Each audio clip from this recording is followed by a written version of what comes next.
Ay magandang gabi po. Bago mag-alas 12, meron akong very important na i-impart sa inyo. Isa po itong aral na sa tingin ko ay kung ma-embrace lamang, ipapractice lamang ng kahit sino mga Pilipino ay lahat po ay magiging disente at lahat po ay maging matahimik pong ating bayan at ang lahat ng mga opisyal ng bayan ay matututo na gumalang sa karapatan ng tao na sumigaw laban sa kanilang. So, ibig sabihin po, lahat ng tao po na mamamayan ay may karapatang sumigaw sa kahit sinong opisyal ng bayan. Ito po ay aking eh, inano sa inyo, binigay ng example. Ito po si Risa Hontiveros. I have nothing against Risa. I have only na something against what she did that I hope she would not repeat it. At I hope also that others situated as her similarly, babae man o lalaki, ay hindi na uulitin yung ginawa ni Risa Hontiveros. This is a taboo. I hate all officials who file some libel cases. Matindi po, masama po yan sa bayan natin. Kailangan po ang lahat ng opisyal natin ay hindi magiging balat sibuyas. Ikinikwento ko po ito sapagkat po ay naintindihan kong damdamin ni Risa Hontiveros. Masakit talaga yung naging testigo mo ay tapos itatatwa ka, sasabihin sa publiko na ikaw ay nagsisinungaling, senador ka, nagsisinungaling ka, at ginamit mo siyang testigo, ginamitan mo pa ng alias. In the same manner na si alias Amanda, ginamitan mong alias. So, what I'm saying here is, ipresenta ko muna ang aking pong leksyon na ibibigay sa mga nakikinig sa akin ay bawal ang balat sibuyas sa mga opisyal ng bayan. Bago yan, nais ko munang sabihin sa inyo na ako po ay nakikiusap na tulungan niyo po ako na makapagsampa ng kasong coup warranto laban po kay Erwin Tulfo doon sa Senate Electoral Tribunal. At ang aking isa sa pangkaso ay nakapundasyon po sa katotohanan si Erwin Tulfo ay may tinatawag na meron siyang passport na binigay sa kanya, 4 na beses siya binigyan ng US passport. Nung una, sa pangalan ni Eric Sylvester Tulfo noong 1991. Kasunod 2001, kasunod 2011, kasunod 2021. So kung ganon, ay siya po ay Amerikano. At nagsundalo pa siya, naging US Army member pa siya, at lumaban po siya sa Iraq War noong 1991. At dahil ganon, hindi po siya karapat-dapat na magiging senador sa ating bayan. Having served the United States government as a military soldier, you have pledged allegiance to the United States of America. And because the position of senator is one of the highest positions in the land, you are not allowed to be in that position because that position is what I call as one position that demands complete loyalty to our government. Kaya nga po, ay dapat sana po tulungan niyo ako na ibibigay niyo po ako ng tinatawag na pambayad kasi 50,000 pesos po ang bayad sa tinatawag na filing fee sa Senate Electoral Tribunal at tapos another 10,000 para po sa tinatawag na deposit fee. So if that is all, I need at least 60,000 pesos. At sige, dagdagan nyo pa kasi marami pang papel na gagamitin sa gastusan. At syempre, ipapile ko pa doon, mayroon pa tayong tinatawag na secretarial cost. Mayroon pa tayong tinatawag na notarial cost. Mayroon pa tayong tinatawag na messenger cost. Lahat-lahat po yan. At tapos magbabayad pa ako sa mga kaibigan kong abogado para pirmahan ang reklamo sa nakuwaranto na isasampa sa Senate Electoral Tribunal. Okay? Sabi ni Silver Bullet, delikado ba sila dyan, Jok? Delikado po sila dito po. Okay? So, ang aking pong pakiusap, sana naman mapagbigyan ninyo.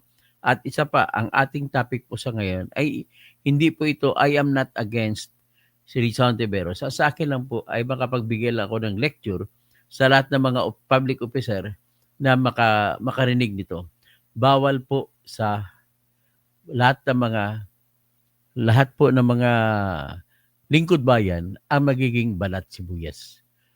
Nais ko muna bago sabihin ay ipakita ko po na yung decision ni Justice George A. Malcolm sa kanyang desisyon na kasong libel na pinawalang sala niya si Mr. Felipe Bustos Jr. At ang kasalanan dito ni Felipe Bustos Jr., siya po isinentensya ng kasong libel ng isang judge sa Pampanga. Pagkatapos, nag-umapila sa direct sa Supreme Court natin noong araw pa. Ito po yung kasong ito. Ang akin pong ipapakita sa inyo bago ko ipapakita yung ginawa ni Madam Risa Hontiveros. I love this woman as a government official, but I don't love what she has done in filing cases against bloggers. So, against media men. Mga media na rin po, mga bloggers. Kasi imagine kung walang blogger, walang newspaper. Who will check the abuses of the government? Abuses in the government rather. So, ito po yun. Ang ipapakita kong aral sa lahat ng mga public officer. Ito po yung kasong ito ay March 8, 1918 pa ginawa.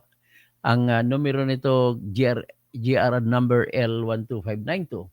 At itong title ng kaso sa panahon po ito na ang Pilipinas ay sakop pa ng United States of America. So ito ay kaso laban kay Felipe Bustos Jr. So si Malcolm, J. Malcolm, so Justice George Malcolm ang nagdesisyon.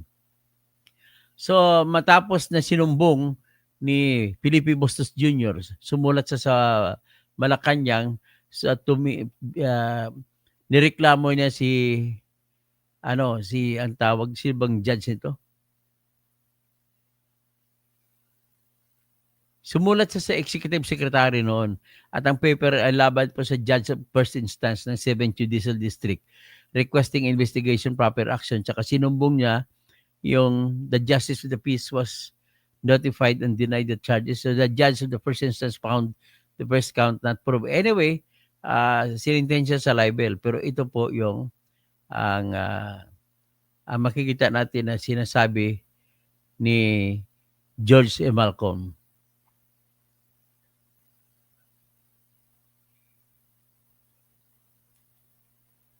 Ang sabi ni George Malcolm, ang aral na mapupulot dito ay ayaw na ayaw po, bawal po sa isang opisyal ng bayan ang magiging balat sibuyas. Nilagay po kayo dyan ay dapat, kung tinanggap pong posisyon na yan, ay handa po kayo na tanggapin ang lahat ng kritisismo. So, yan po ang mga garantiya ng free speech. So, ipakita ko sa inyo yung sinulat ni Justice Malcolm. Ito po yun. Sabi niya, the interest of society and the maintenance of good government demand a full discussion of public affairs. Tapos sabi niya, completely, liberty to comment on the conduct of public men is a scalpel in the case of free speech. The sharp incision of its probe relieves the abscesses of officialdom. Men in public life may suffer under a hostile and an unjust accusation, but the wound can be assuaged with the balm of clear conscience. A public officer must not be too thin-skinned. Yan. Too thin-skinned doctrine with reference to comment upon his official acts. Only thus can the intelligence and the dignity of the individual be exalted. Of course, criticism does not authorize defamation. Nevertheless, the individual is less than the state. So must expected criticism be borne for the common good, rising superior to any official or set of officials, to the executive, chief executive, to the legislature, to the judiciary, to any role the agencies of the government. Public opinion should be the constant source of liberty and democracy. Ibig sabihin na ni Justice Malcolm, ang liberty at democracy at yung criticism ay mas mataas pa po. Ang criticism ay armas o tool, gamit para maimpuyog lagi ang ating demokrasya at ang ating kalayaan. So yan po ang sinasabi. So having said this, you are not allowed to be too thin-skinned. A public officer like Risa Hontiveros must pa nilagay, be thin-skinned with reference to comment upon his official acts. So having said that, ano bang ginawa ni Madam Madam Risa? Ang ginawa po ni Madam Risa ay kumaso po siya ng tinatawag na libel, cyber libel, laban po sa mga vlogger na bumira sa kanya. At ang base po niyan, at saka siyempre binira niya rin ito si alias Rene na dati naging testigo niya, kumuwento at sa ngayon ay bumaliktad laban sa kanya. Ipakita ko muna po yung ating ang ating parang litrato na pagpapakita kung paano ito. Image file.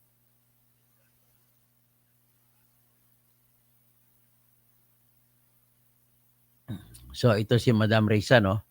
So ang nilagay kong litrato na rito na ang aking hiling sa kanya, bawal po sa opisyal ang balat sibuyas na ugali. Kailangan tanggapin mo po ang lahat ng kritisismo laban sa iyo. Hindi po nababawasan ang dignidad mo bilang opisyal kung hindi ka nagsampa ng kaso. Bagkus kabaliktaran po ang nangyayari.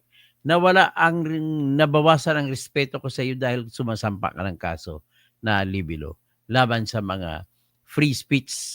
Kasama po pa sa free speech yan yung ginawa nila ni Banat Bay, si Crisette, at saka kung sino pa. Si Sasasot, kahit ano man sila po, lahat po tayo may karapatan magsalita, may karapatan magpuna. Ganun lamang po. So ngayon, pakinggan niyo po si Madam Risa Hontiveros sa kanyang pagsampa ng kaso at itong balita po. Okay, ito na po. Pakinggan niyo siya.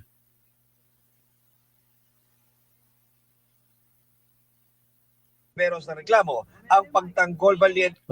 Naghain ng reklamong cyber libel sa NBI si Senadora Risa Hontiveros laban sa mga taong nasa likod at sa mga nagpakalat ng anyay mapanirang video ni alias Rene. Ang sagot ng ilan sa mga sinampahan ng reklamo sa pagtutok ni John Consulta. Ang dating iniharap na testigo laban kina dating Pangulong Rodrigo Duterte, Vice President Sara Duterte at Pastor Apollo Kibuloy, binawi ang kanyang testimonya. Sinabi kasi ni Michael Maurilio sa isang video, pinilit lamang siya umano ni Senator Risa Hontiveros na tumestigo noon, bagay na mariing itinanggi ng senadora. Ngayon, inireklamo siya ni Hontiveros sa NBI ng cyber libel. Kasama rin sa sinampahan ni Hontiveros ng reklamo ang pagtanggol valiente social media account na nag-post ng video. Pangunahing layunin ng reklamo, alamin sino o sino-sino ang nasa likod ng pag-produce ng video, 2 video na ni Michael Maurilio. Dahil hanggang ngayon, wala pa rin umaamin. So, nais ko lang bagitin, stop mo natin dyan. Nais kong ipaalam kay Madam Risa, ang pagsampa mo po ng kaso ay hindi mo matutupad ang iyong pakay na nais mo malaman kung sino ang sa likod ng video na nagpalabas ng video kay Michael Murillo na alias Rene na ginamit mo noon. Bakit? Ganito po yan, Madam Risa. Dapat tinanong mo sa mga abogado mo, sino po ba, una buwes, ang may obligasyon na magpatunay? Hindi ba ikaw kasi ikaw ang kakaso? So kung magpapatunay ka, ano ang pakay mo sa kaso mo? Gusto mo magparusahan ng kulong yung mga kakasuhan mo dahil ang teorya mo ay nagkasala sila sa tinatawag na cyber libel dahil nakapundasyon yan sa iyong akusasyon na sila ay nagpapalimbag ng tinatawag na kasinungalingan. In other words, Madam Risa, Kung hindi mo po mapatunayan na kasinungalingan yon, kung hindi mo ba mapapatunayan na kasinungalingan yung ginawa doon kay Michael Murillo, kung hindi mo mapapatunayan na si Michael Murillo ay pinilit lamang, kung hindi mo mapapatunayan na mali si Michael Murillo, at kung hindi mo mapapatunayan na mayroong tao sa likod ni Michael Murillo, ano ibig sabihin yan? Talo ka po sa kaso mo. Tandaan mo po, Madam Risa, dapat nagtanong ka sa mga abogado mo. Ako po, eksperto ako sa libel na hindi pa ako natatalo sa mga libel case na hinahawakan ko po. Bilang isang opisyal ng bayan na ikaw ay nag-aakusa, nasa iyo po, nasa balikat mo po ang obligasyon na magpapatunay na hindi totoo ang inaakusa sa iyo. Tanong, paano mo po mapapatunayan na hindi totoo ang inaakusa sa iyo? Nung nag-interview ka ba kay Michael, sino ba yung Michael Mori? Michael Murillo, alias Rene, na-record ba ninyo ito sa inyong video? Lahat ng interview? Kasi only a video recording when you interviewed Michael Murillo can prove that Michael Murillo is now lying. Pero kung wala ka pong record dyan, ay mahirap po. Sa karanasan ko bilang isang litigation lawyer, mahirap po patunayan para sabihin na nagsinungaling si Michael Murillo. Magtanong ngayon, alin ang totoo? Yung kanyang sinabi sa Senado nung tinatanong mo siya, may tabon pang mukha niya, tapos nag-alias Rene pa siya, o yung sinasabi niya ngayon na bukas ang mukha niya. May mga analysis pa po kayo na mayroong binabasa doon na teleprompter na kung ano-ano. You are treading a dangerous ground, Madam Risa. Sana hindi ka na nagsampa ng kaso kasi mababawasan po ang tingin sa iyo ng tao. Lumalabas ang katotohanan na yun pala, bago mo sinalang si Michael Murillo bilang alias Rene, ganon din ginawa mo, sigurado ako, kay alias Amanda na si Blenda Portugal Sanchez. Or Blenda Sanchez Portugal na biktima na ni-rape na nagsasabi ni-rape siya ni Kibuloy. Naniwala din ako na ganon din ang ginawa ninyo, Madam Risa, sa iba pang testigo. Kahit pagdating pa sa kaso ni Alice Go, ganon din ginawa mo. In other words, ang kalakaran ninyo na bago nyo isalang sa inyong hearing ang mga testigo nyo na kinakausap nyo muna, ang tawag dyan, vetting, ay lumalabas na ganun ginagawa nyo. At ngayon, lumabas na po na hindi nyo dapat ginawa. Kaya sila ni Dan Fernandez, si Benny Abante, yung kinausap muna nila si Colonel Grijaldo at saka si Paduano, kung nung hindi na magsalita yung tao, di sila nadadamage. Bumabalik sa iyo. Ito ngayon, kinausap mo pala muna si alias Rene. Para bang nagbibigay ng impresyon. Ngayon na nalaman ko na, akala ko, nung umupo si alias Rene, ay dire-direkta. Hindi nyo kinausap. Yung pala kinausap nyo. Therefore, hindi na kapanipaniwala yung sinabi ni alias Rene noong una. Inamin mo naman na kinausap mo sila eh. Ang issue na lang ay sinabi mo na nagsisinungaling ngayon si alias Rene. But my point is, it's very clear na kinausap nyo pala muna. Next time, sa sunod na hearing, kung sino man nakikinig sa akin ng mga congressman at mga senador, it is now a lesson learned. Do not talk to your witnesses if you intend to present them in your hearing. Ito, napapahiya ka patuloy. Pero kung hindi mo kinausap yun, tinanong mo lang siya kung ano, kung talagang gusto niya, pwede naman magtakip siya ng mukha. Kano sabihin niya, ask him questions without vetting him. Isa lang nyo sila na virgin state. Kung ano, sinabi, dyan mo makukuha ang katotohanan na sinasabi ng tao kung sinalang mo sila kaagad. Wala nang practice-practice. Anong nangyari? May practice-practice eh. Hindi ko sinasabi na nagsisinungaling ka dito, Risa. Ang sinasabi ko lang, do not do it again. Kung meron kayong testigo, paupin mo na kaagad. Patakpan mo na mukha kung gusto mo. Paupin mo kaagad. Hayaan mo sila magkwento. Magtanong ka na magtanong. Hindi pwede yung tinanong mo muna bago tanongin mo ulit. Ganun ang ginagawa ng Quadcom eh. Puro mga script. Ang tawag dyan, script writing. Ano ba kayo? Puro kayo mga artista style. Ang katotohanan po ay hindi ginagawang script. So here, you can now see the dangers of talking first with your witnesses before putting them on hotspot. Dapat walang ganon. Dire-diretso dapat. Ay, dapat a lesson learned na to. Tapos, ang rekomendasyon ko sa iyo, Madam Risa, i-withdraw mo yung kaso mo. O, pakinggan muna natin. Siguro. Sinabi dati ni Ontiveros na bago lumabas ang video, humingi sa kanya ng tulong si Murillo dahil kinidnap umano siya. Nanalangin pa rin ako para sa kanyang kaligtasan. Sana matukoy kaagad ng PNP Davao kung nasan siya at mailigtas. Pero gayunpaman, kailangan na niyang magpaliwanag at managot kung bakit siya nagsisinungaling sa mga video Alin makasinungalingan? Yung video o yung testimonya na sa Senate? Baka naman ang kasinungalingan yung testimonya sa Senate. na ito. Pero sa isang Facebook post, muli nang salita si Murillo at iginiit na hindi siya kinidnap ng Kingdom of Jesus Christ at hindi rin siya binayaran o pinilit na sabihin ang kanyang mga sinabi sa video.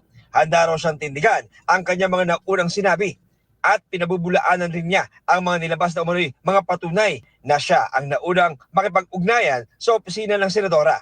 Wala pong katotohanan yung mga claims ni Senador Risa sa kanyang press con. Ito lamang ay pamamaraan ni Senador Risa upang ako ay makuha ulit at patahimikin. Sinusubukan pa naming hingan ng pahayag ang nasa likod ng pagtanggol Valiente social media account.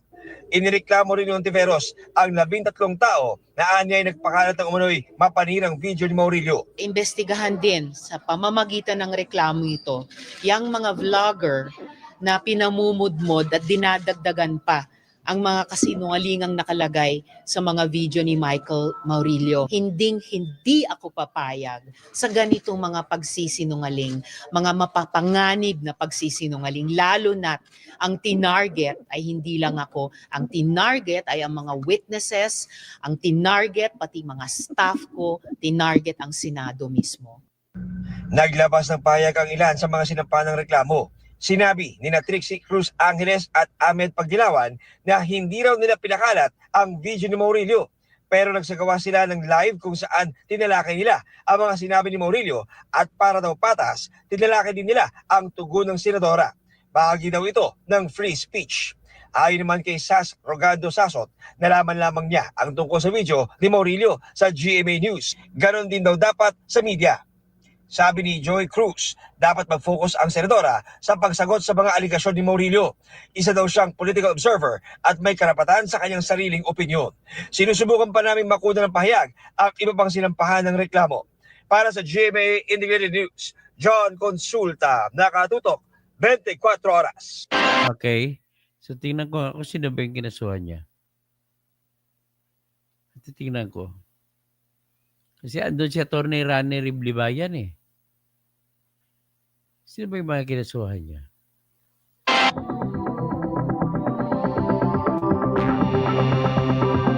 Vlogger na imbestigahan din sa pamamagitan ng reklamo ito, yung mga vlog. Ito Inireklamo pala. rin yung Ontiveros. So kinasuhan niya si Trixie Cruz Angeles, si Amit Paglinawan, si Chrisit Chu, si Rob Rances, si Sas Sasot, si Iron Peña, si Jay Sonsa, si Banat Bay, si Kyo Moreno, si Redel Isguera, Joey Cruz, kay Eric Celis, at Attorney Rani Randolph Libayan. Ay, nakakahiya ka, Risa. Pasensya na po. Madam Risa, I do not mean to hurt you.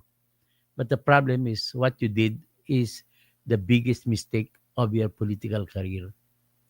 If you are a politician, you are not allowed to file a case, libel case against any person who criticize you. Criticism itong nilabas nila ng mga vloggers. At kahit pa sabihin natin si alias Rene, that's criticism to assert that you lied in presenting him. That is also a criticism, Madam Riza. And if it is a criticism, you are not authorized to be too thin-skinned. Sigurado po ako, right now, tineterminohan ko na yan, matatalo lang ang kaso mo, Madam Riza.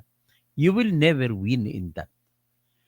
Karapatan nila completely karapatan nila na mag-criticize laban sa iyo. Sinabi ko na kanina, dito ko lang nalaman na ang ginawa pala ni Attorney Riza, ni Riza Hontiveros, ay bago nyo pala sinalang si alias Rene, ay kinausap nyo pala muna. Bawal po yun.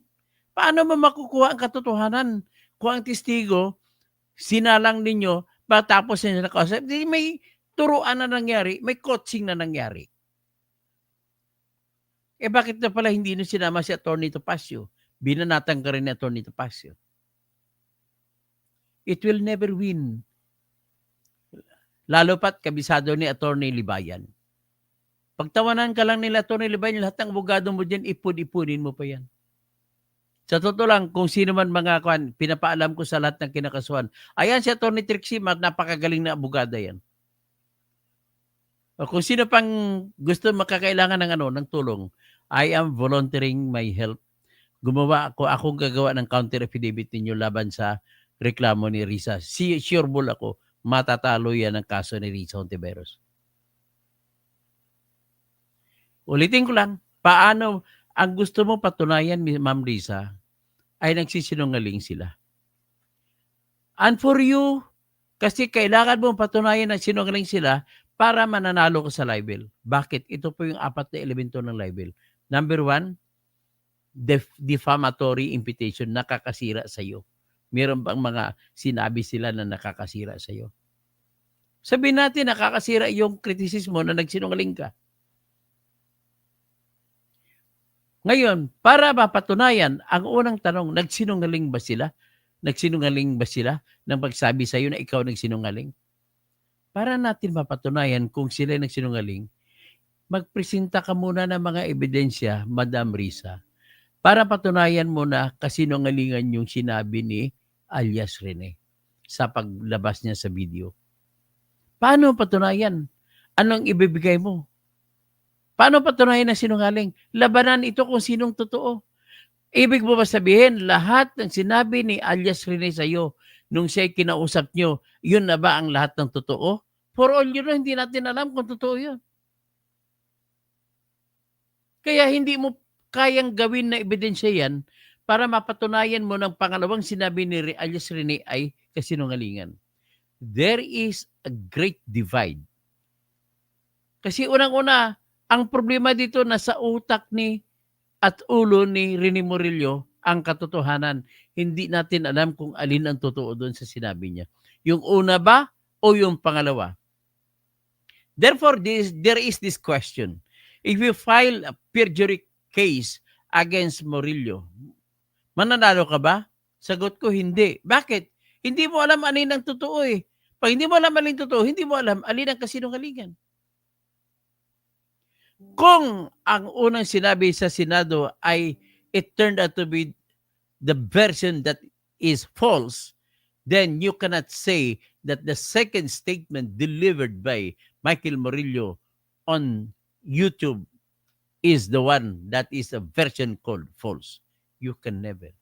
Dito pa lang may impossibility of determining which of the two versions is true. Yan ang pinaka-problema mo. Nilalabas ko lang dito pagka-abogado ko para mabibigyan ko lang kayo ng ideya. Kung hindi mo mapapatunayan kung alin ang totoo sa unang sinabi yung sinabi ba ni Michael Murillo alias Rene sa hearing mo o yung sinabi pangalawa ni alias Rene, That is a lot of work to be done, but yet you cannot achieve the goal. Pangalawa, bago mo ma-convict sila, you have to produce proof beyond reasonable doubt na yung pangalawang sinabi ni Rene Murillo ay kasinungalingan. So how else can you prove that? Di ba? Agree kayo sa akin? Sinasabi ko lang sa inyo yung kung ano, paano mag-prove. Pangalawang elemento, kung may defamatory imputation, identification of the person against whom the defamatory remarks were addressed or were ascribed to. Wala namang dispute. Ikaw naman ang tinira. So, walang issue yan. Number 3 po na elemento, publication.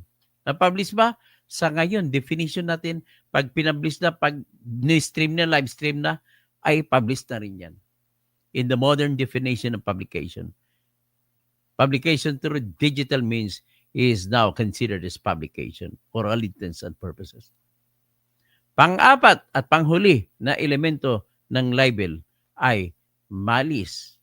Ibig sabihin ng malice ay alam na nila ng mga vlogger na mali and yet ini-insist nila na tinitira sa iyo. Sasabihin na nagsinungaling si Risa Hontiveros sa pagpapresenta nitong si alias Rene, hindi pala totoo yung mga sinabi ni alias Rene doon sa Senado. So how can you now prove na sila ni si Joey Cruz, si Trixie Cruz Angeles, sila na Attorney Libayan, si marami pa sila, ay paano mo masasabi na sila ay may alam na hindi pala totoo yung sinabi ni alias Rene nung pangalawa? Paano na malaman na sinungaling ang sinabi ni alias Rene sa pangalawa? Nobody can say kung saan ang sinungaling, yung naunang sinabi o yung pangalawa.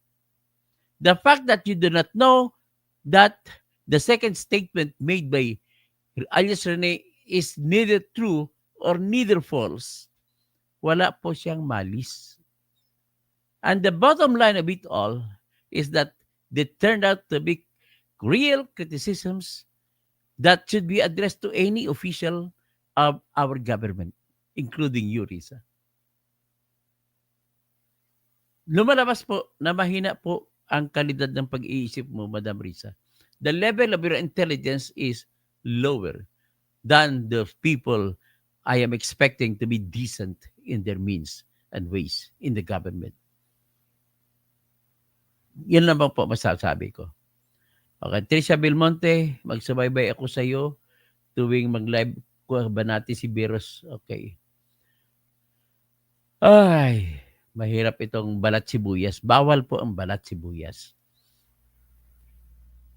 Ako nga, kahit binibira ako dito sana mga bully sa aking live stream, hindi ako nagwan. Nagre-react lang ako, but then I do not file a case against them. Kasi bawal magbalat sibuyas. Public figure na rin ako. So, Silver Bullet, delikado ka ba? Delikado ba sila dyan? Joke, hindi po sila magdelikado yung mga vloggers. Cassandra Daisy, please do our share as great Filipinos. Please donate for the disqualification of Pacificador Irichi Bicero. Mag-donate po kayo sa akin po. Please lang po. Kahit tag 100, 200, 300 sa GCash. Andiyan pong GCash ko. Gabi na ako natulog na hindi ka, gabi na, tulog na. So, hindi ka magdako sina. Okay. Naulit din yan katoto. Libayan versus Tolpo, Trillanes versus Mocha Uson, Torre versus Jason sa lahat na dismiss. Iwan ko ba dyan kay Hontiveros? Public issue naman yan. But balat sibuyas. Bawal po balat sibuyas dito, Madam Risa. Cassandra Daisy at ang group nila mahilig mag-rally na may malaking placards na freedom of speech. Oh, sigaw ko na sigaw na freedom of speech. Tapos ikaw, in-stifle mo yung freedom of speech. Basta hindi kaaway, basta hindi mo kasundo. Cassandra Daisy, paano siya maging presidente kung mahilig magsampa ng libel? Ricky Pagoyo, magandang gabi. Idol Dr. Ranger Toto Kausing, nanonood mula sa Quezon City, Quezon 3. Tapos, I Make TV 45 UK. Sweet Love Grace. Love Grace. Good evening po, Attorney. Sweet Love Grace. Kung totoo lahat, mga sinasabi ni alias Rene Risa, paano naman yung tinarget yung nakakalibing ngayon? Mga batang na trauma at may namatay. Dami ninyong napirwisyo. Elvira Rose, bakit wala si Atty. Topacio sa lista? Hindi ko alam kung bakit wala sa lista. Norma Gobrin, paano kung hindi sasagutin yan kaya umaabuso? Hindi yan kailangan sagutin ni Risa. Tama na yung ginawa niya, nag-press con siya eh. Pinakita niya doon, hindi yung kaso-kaso siya. Teresa Belmonte, go, Attorney, banati si virus. Okay?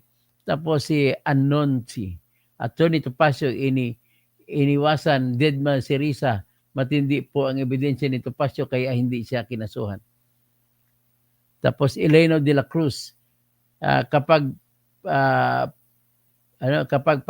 pabor sa kanila, wala silang ginagawa. Pero kapag laban naman sa kanila, bilis nila umaksyon. Teresa Belmonte, magsubaybay ako sa iyo tuwing mag-live ka. Banati si virus. Long Curious, meltdown na si Aling Risa. Unknown si bye-bye politics career. Hanggang dyan lang po at magandang gabi. Magandang umaga na po sa inyo lahat. At please lang po, tulungan niyo po ako. Mag-donate kayo ulit sa kasong sampa ko na sa Kuwaranto na kaso laban kay Erwin Tulfo. Hanggang 10 ng July lang ang deadline ko.